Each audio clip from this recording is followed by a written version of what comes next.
আপনাদেরকে বিএনপির অঙ্গ কিংবা সহযোগী সংগঠনের পদমর্যাদায় যদি অন্তর্ভুক্ত করা যায় তাহলে কিন্তু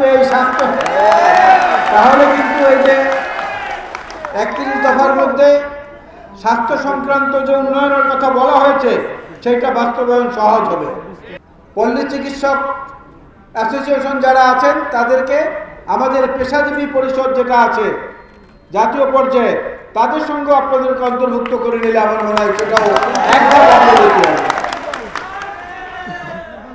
তাই আমি আজকে বলবো যে এই বিষয়টা আমাদের মনোযোগ দেওয়া উচিত। বর্তমান সরকারের আগে স্বাস্থ্য ব্যবস্থায় যেটা ছিল শুধু আওয়ামী লীগের একচেটিয়া অধিকার,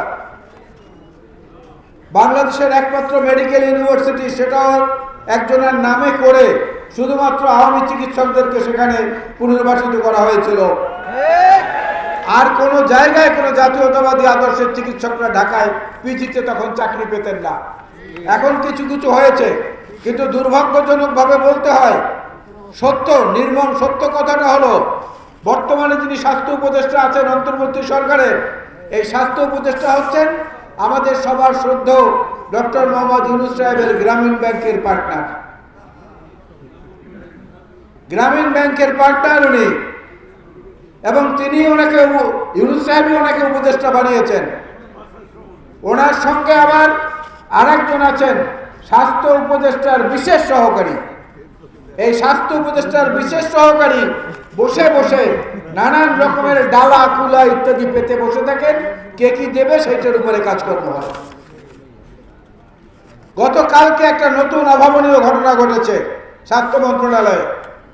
স্বাস্থ্য উপদেষ্টা এটার বিষয়ে কিছু জানতেন না, কিন্তু স্বাস্থ্য সহকারীর বরাত দিয়ে স্বাস্থ্য মন্ত্রণালয়ের যে শিক্ষা ডিপার্টমেন্ট আছে, শিক্ষা অংশের যে সচিব, তিনি বলেছেন যে এটা স্বাস্থ্য বিশেষ সহকারী যিনি আছেন প্রধান উপদেষ্টা ডক্টর সাইদুর রহমান, তিনি এই কাজটি করেছেন। তিনি বেসরকারি বিশ্ববিদ্যালয়ের, বেসরকারি মেডিকেল কলেজ এবং সরকারি মেডিকেল কলেজগুলোর অনেকগুলোর আসন সংখ্যা কমিয়ে দিয়েছেন, শিক্ষার্থীদের আসন সংখ্যা কমিয়ে দিয়েছেন ওনার একক সিদ্ধান্তে। কমিয়ে দিয়ে নতুন একটা প্রতিষ্ঠানকে আবার মেডিকেল কলেজ প্রতিষ্ঠার অনুমোদন দিয়েছেন। অজুহাত দেখিয়েছেন যে এই সমস্ত মেডিকেল কলেজগুলোতে যত আসন আছে এই আসনে ছাত্রছাত্রীরা ভর্তি হয় না, ছাত্রছাত্রীর সংখ্যা অনেক কম, সুতরাং এগুলো দেওয়ার কোনো যৌক্তিকতা নাই। সরকারের বাজেট এখানে অনেক বেশি বরাদ্দ করা লাগে, যেটা আমাদের জাতীয় বাজেটে ঘাটতি তৈরি করে। তাহলে নতুন কেন আবার আরেকটাকে দিলেন? কি লেনদেন সেখানে হয়েছে? আজকে আপনাদের সবার পক্ষ থেকে এটা জানতে চাওয়া উচিত, কি সেইখানে লেনদেন হয়েছে যে লেনদেনের ভিত্তিতে নিয়ম ভঙ্গ করে এটা দিলেন।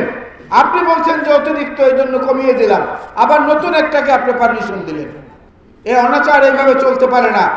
এই সরকারের দায়িত্ব না এইসব নীতি সংক্রান্ত কাজগুলো করা। জাতীয় নীতিমালা এবং স্থানীয় নীতিমালার কাজ করবে নির্বাচিত সরকার।